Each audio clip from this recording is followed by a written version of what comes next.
Hello, I'm Yukai.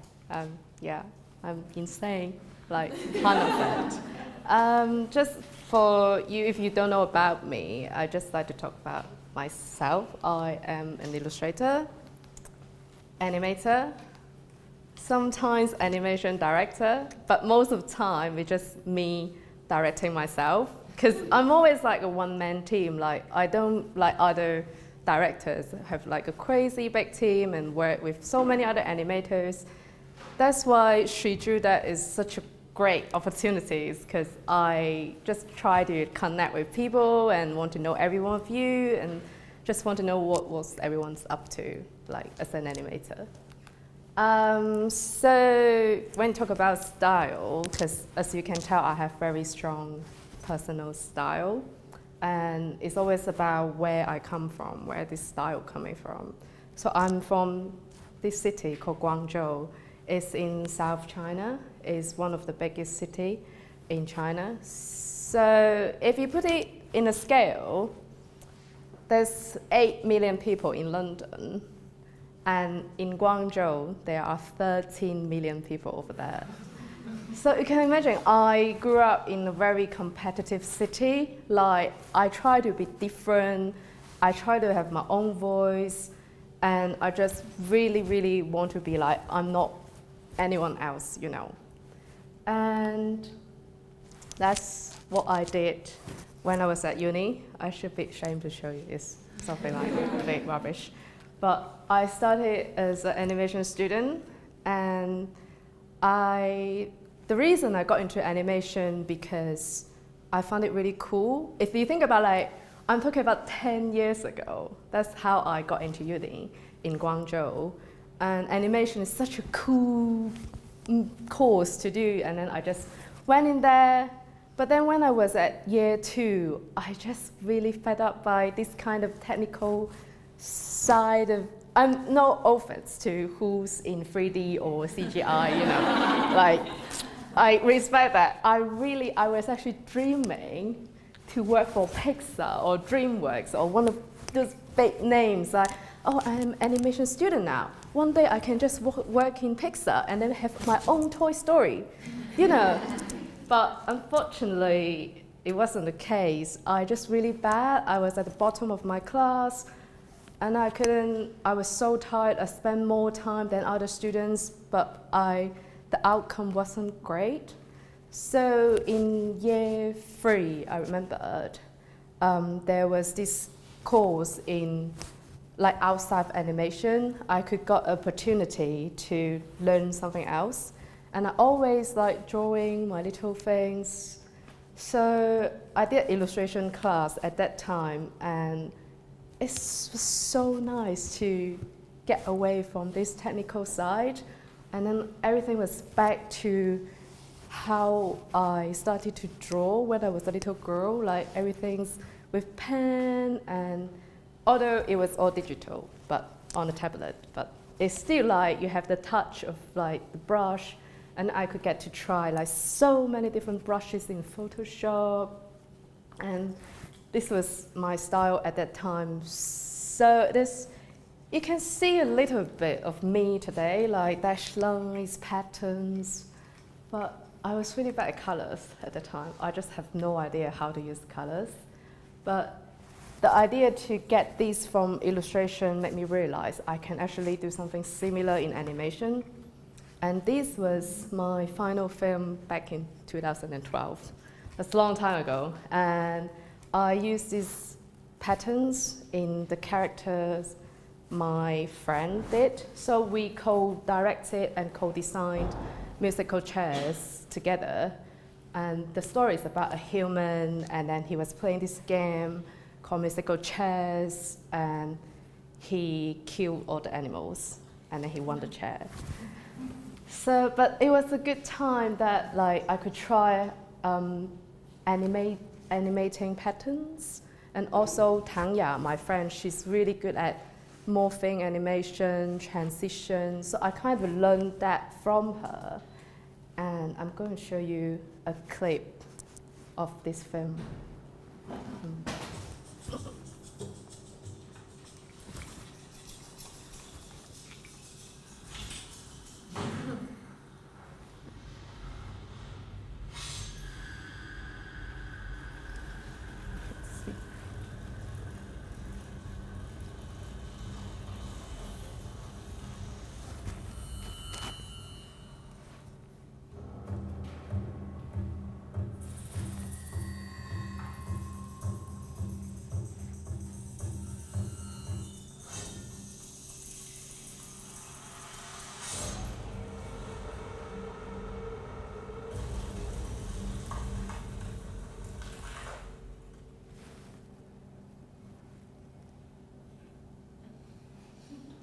Yeah, that was it. Like, it was kind of a bit of history, like, back there.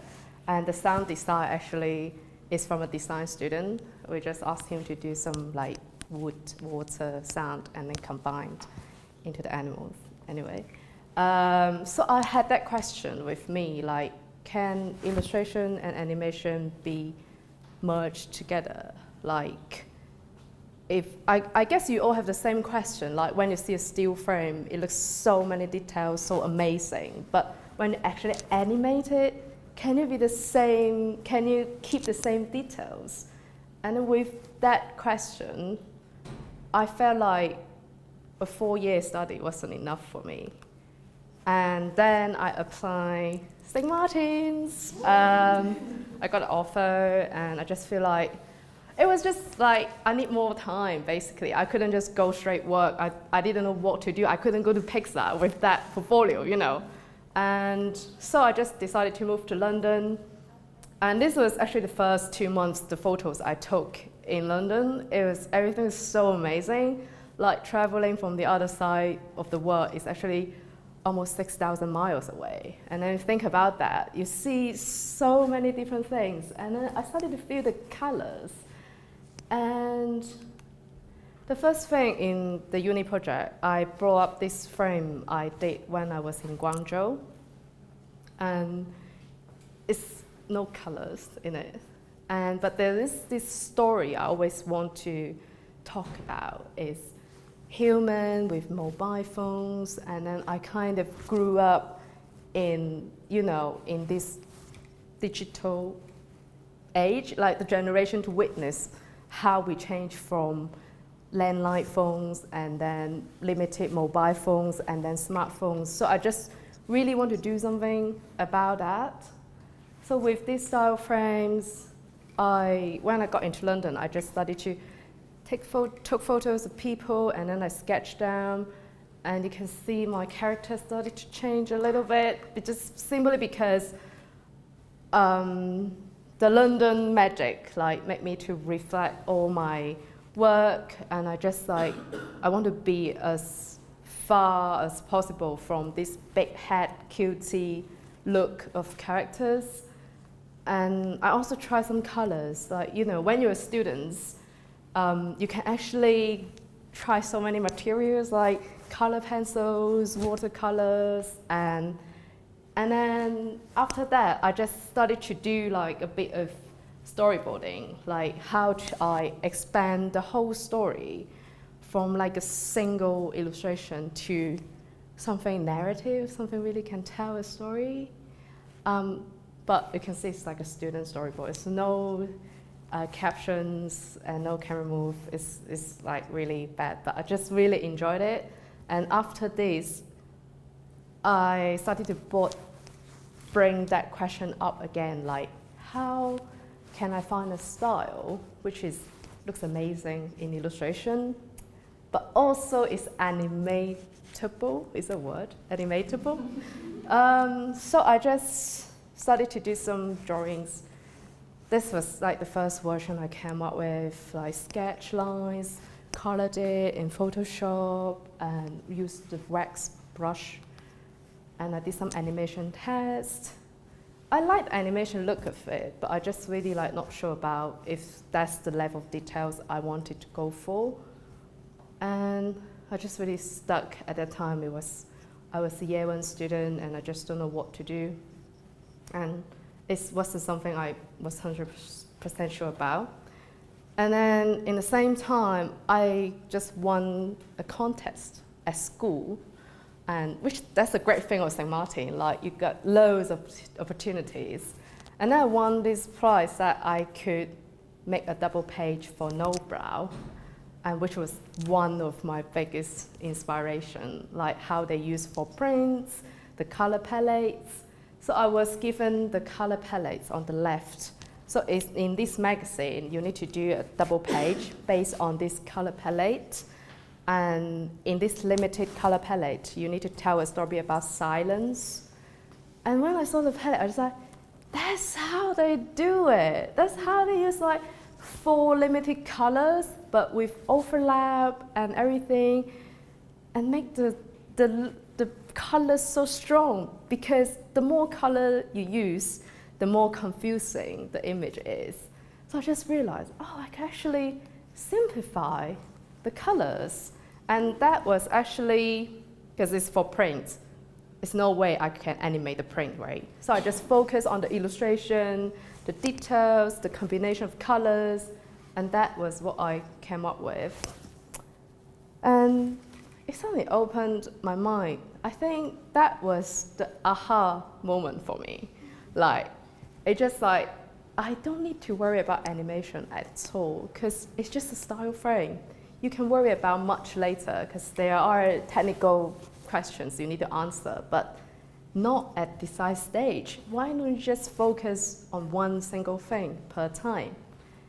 So that's what I did, like before the Nobel project. I was like, okay, I need loads of people, how can I animate them? Oh, they're holding their phones, you know. I got really crazy. And then after the Nobel job, I realized I should focus, use 4 colors, and then I try to make sure the combination is good. So that was the frame I did after the Nobel project. And then it was also the style frame, first style frame for my uni final film. So this one as well. I was so worried, how the hell I can animate the wave?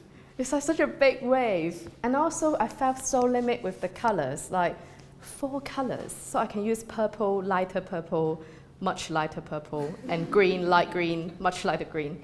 But then that's not true, because there's so many colors you can use, but you can turn the balance of your colors to make some color is dominating the scene, but some color not. And this was the second style frame I did. So I just completely like shut myself down from animation. I shouldn't worry about this. So with this frame, I was doing an internship in a studio called MIE at that time. And it was a great time. Like, I asked so many people, like more experienced people, like how I can animate this. And then they just told me, break it down in different parts so you can animate them separately and then come them together in After Effects. And I'm going to show you a little clip of my final film from St. Martin.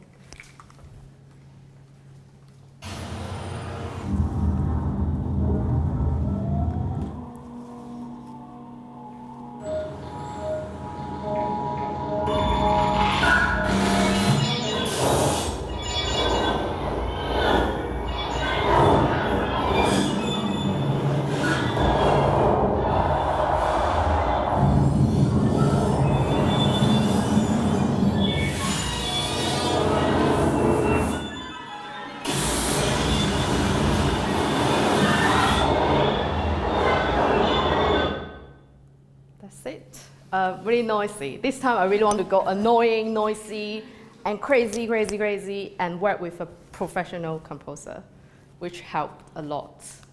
And I put a chair over there, just reference of my musical chair. And it was like a jump for me from musical chairs to way out. And with this film, you would think like, oh, you're good to go, graduate, yay! But it wasn't like that for me either, because some of you may know to work here and you're from China, you need a full-time job. So you need a visa to work here, to stay in London, to keep going your career. So I didn't like keep doing my style, or I just actually work 8 hours a day in the studio as full-time, and then I try to do so many things.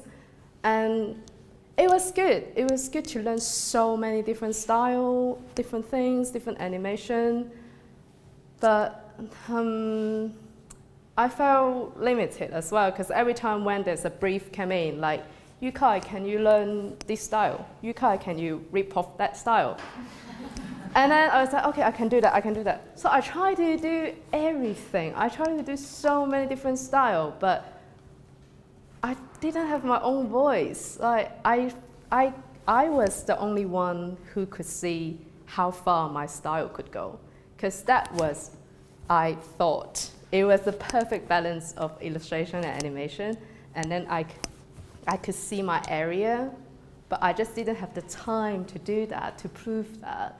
And no one can prove it, but only yourself, because you are the one who know what you can do, and then you just need to do it, put it there.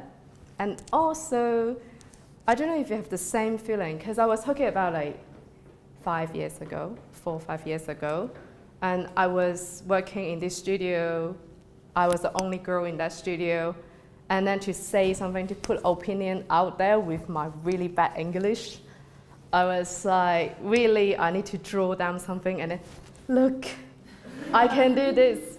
So it wasn't easy, but I was lucky that I got in touch with TED-Ed. I know some of you may know about TED-Ed. It was like a good starting point to, you know, try out your style and to expand what you can do. So I just, it was really, probably I did for 2 years. Like, after I worked 8 hours at work full time, and then I went home, microwave my dinner, and then turn on my computer, and then I worked another 4 hours. And then I woke up like 5 or 6 in the morning. I worked 2-3 hours, and then I went to work. And that's what I did for like a couple of years, just because the limit of my visa and everything, I couldn't prove myself, and I need to push myself to do that. And these are the films I did during that time. So in 2016, I finally have a little bit of established portfolio, and you can see that. People started to see me as a bit of director at that time. So I got this opportunity in Brighton. It's a studio called Blink, not the London Blink, the Brighton Blink. They just offered me a position called junior director. I was like, what? Can a director be a junior? I always thought you need to be a senior to be a director, because it's such like a high skill role, but it's not. I could be a director, a junior director. So it was so, like, the job is really like, I could, you know, potentially direct some films, I can bring in my style. So it's really good to have the studio support. So at the end of 2016, I moved to Brighton, and then among so many other projects, the studio would like to support a TED-Ed lesson. And it was the first time I can work on this full time. Oh my God, it felt so different, because that schedule was really crazy for me, like work after work, and you know, it was really draining. And to be able to think about it full time, it's just like you have to think about transitions, let's cut, and think about colors. So this lesson, it was what I did in the studio with some help. And there's a clip I can show you. The Apollo 8 astronauts flew a distance of 380,000 kilometers to the moon. And our relatively small sun has a diameter of about 1.4 million kilometers, or 110 times the Earth's diameter.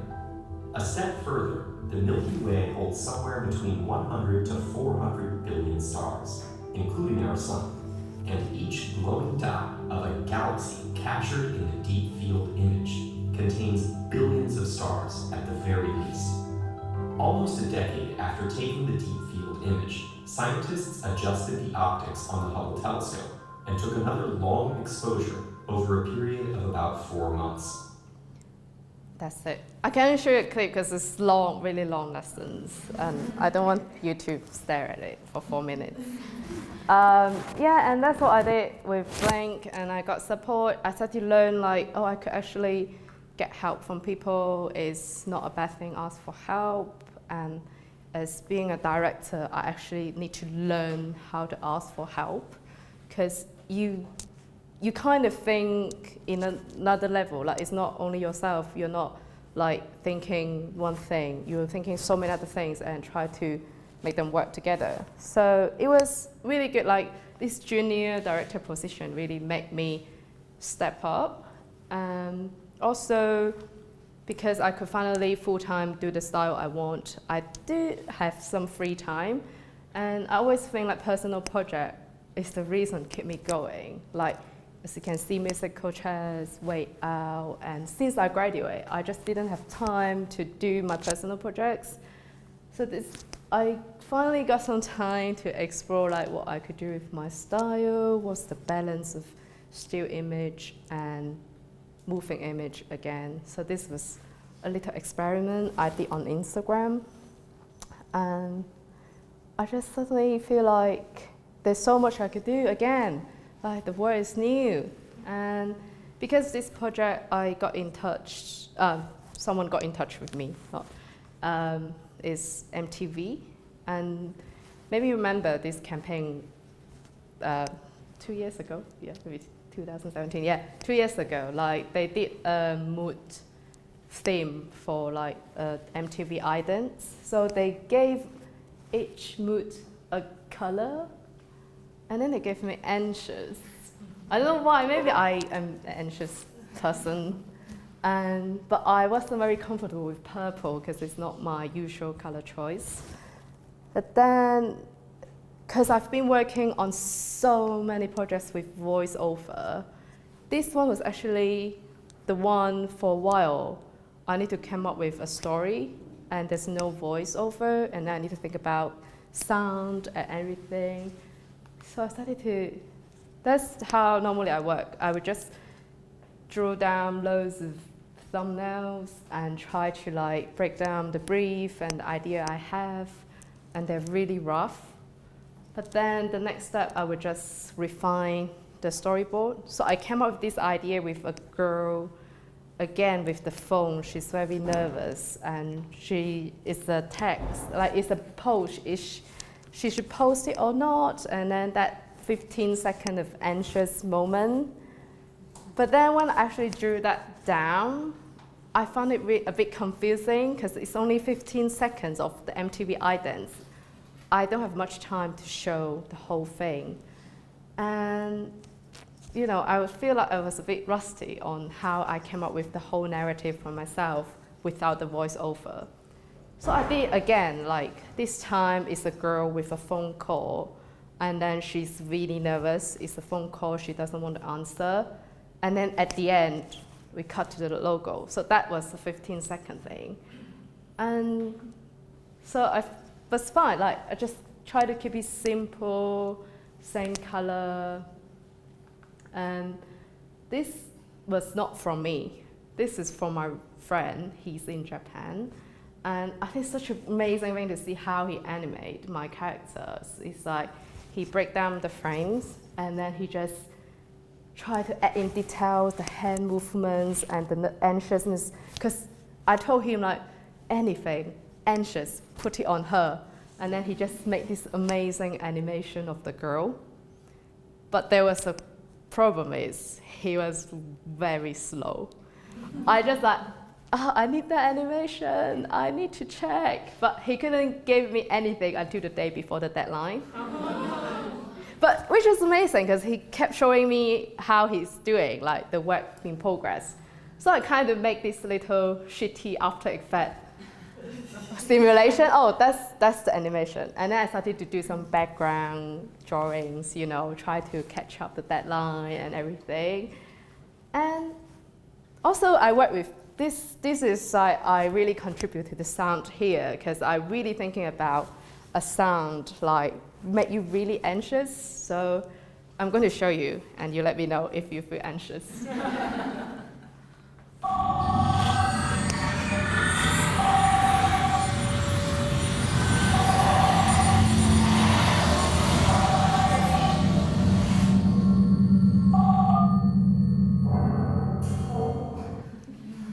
Anxious?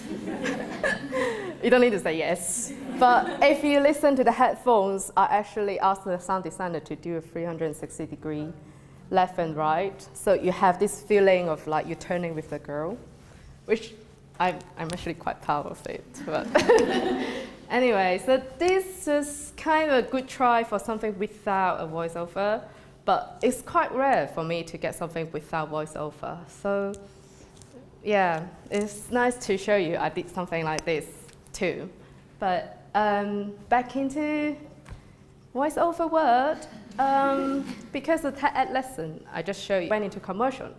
And they just find that spacey looking theme would fit their branding really well. So I'm going to tell you a bit more this dog food brand. So it's dog food, but made by insects. So it's kind of something, it would look a bit gross in real life. Like I actually went to see the farm, and I wear gloves, and I touch these bugs, but they're really warm. They're like a lot of proteins. And they just press them, crush them, give them a good shower, they would become like this. So, but the whole brand is not about it's not only about pet foods, that is different from the organic pet food. It's more about the whole environment, the whole planet, and how much space and meat production is taking our Earth. It's more think about like a bigger picture of our world. So that's why they think a universe theme would fit really well with the packaging. And it's from a studio called Junction Studio based in Brighton. And this was the design they sent me.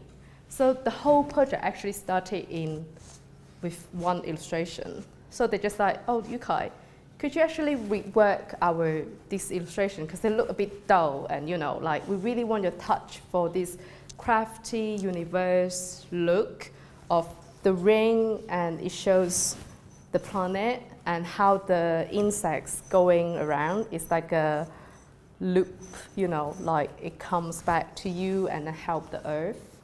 And so what I normally do for illustration, I would do some sketches and then show the client, hey, what do you think? And they're just like, oh, it's too complicated, it's too many things, a bit confusing.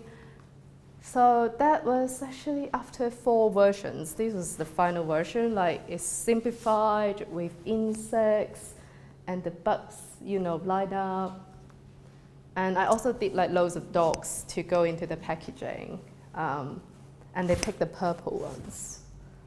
So this was actually the final packaging you can see on the market.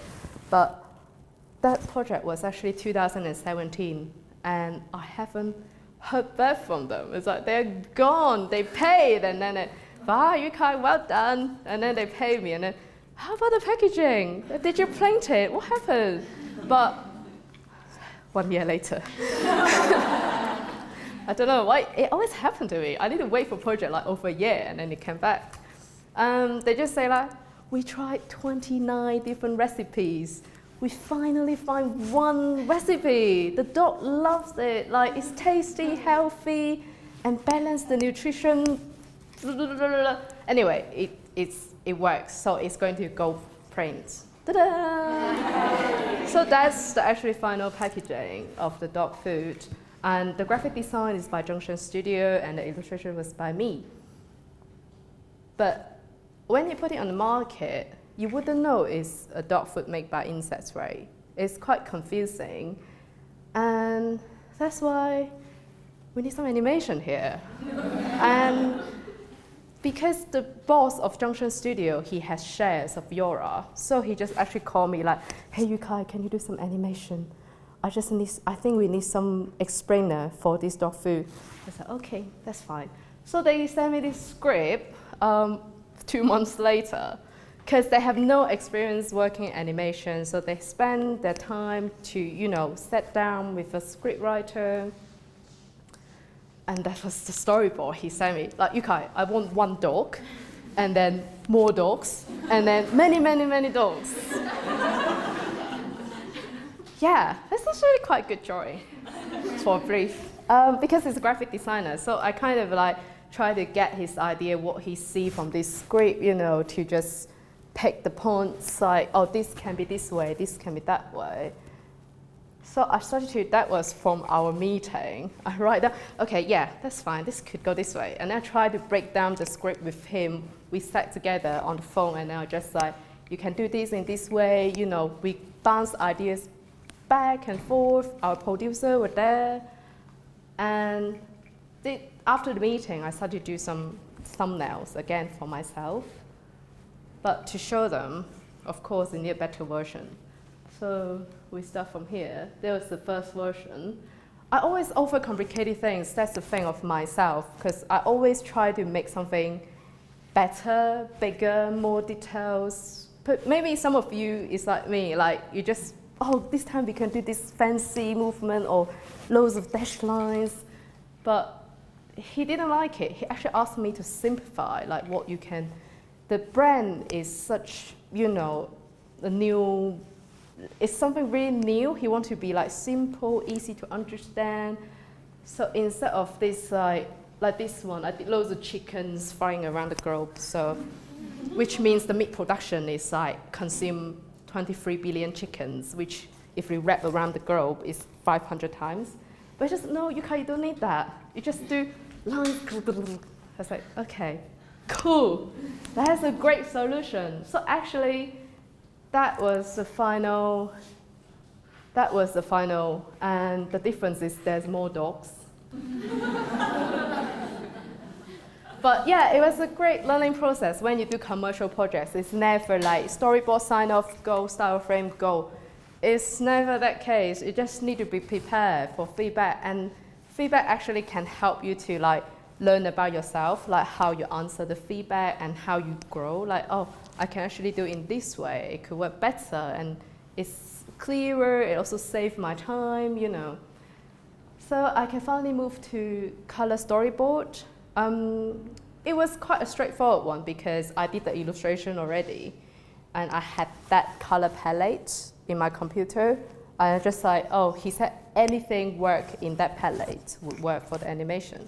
So I just did that. But the funny thing is, because I've been working in colors for so long, like one palette could be so many different combinations, like to see how you balance the color. If you use more this blue than that green, it would change the mood of the film. So he actually got back to me like, it's too cold. I said, too cold? I said, you use a lot of cold green, purple, and I would like to show a bit more like warmness and green. And this was actually the final version was signed off. And then next I move on to style frames. And then how I work with other animators is if you are interested in animate one of my style frames, you will be given, I would prepare some textures for them, and which is like, so it would be 9 colors roughly in this animation, and then I would provide animated textures. So the animators don't need to worry about the style at all. Like they don't need to, for 2D animators, they can just animate what they need to animate. And for After Effects Compa, they would just need to drop the texture in After Effects. And that was actually the first version I showed to the client. And the voiceover is also recorded by Junction Studio. So it's these days, more and more of us rough. are doing our best to reduce our impact on the planet. Recycling more, driving more efficient cars, recycling our waste, and reducing the amount of meat we eat. Yeah, that's it. I just want to show you a little bit example, like how I progress in animation. So I would drop the texture in, and just to show, you know, it's going to move in this way, but the animation is not ready, and the voiceover is still rough. And then with this, I could go to ask for help. Like people could help me to animate the characters and, you know, improve the scenes. And this is from Nick. He's really good at 2D characters.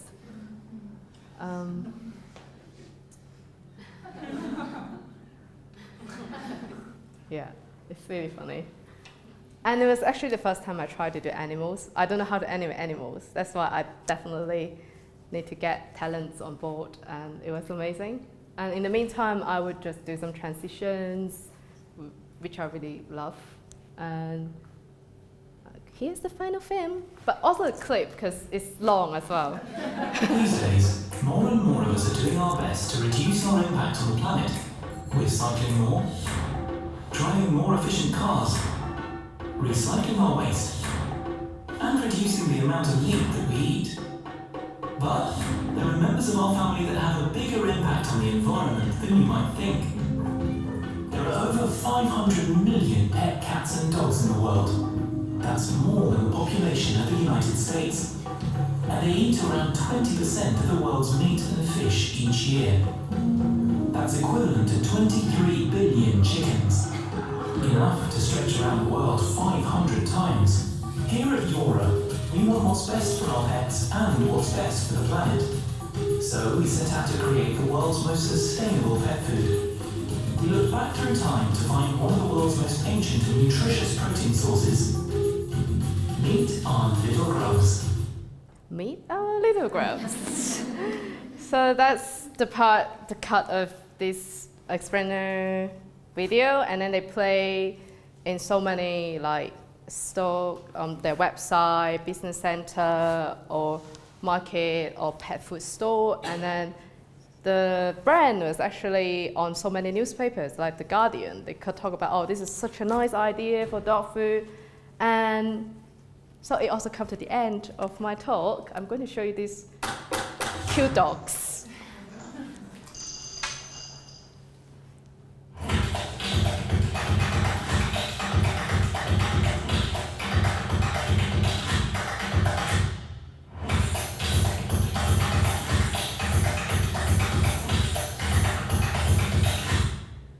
I don't know if they cut them to make them like it or they really like it.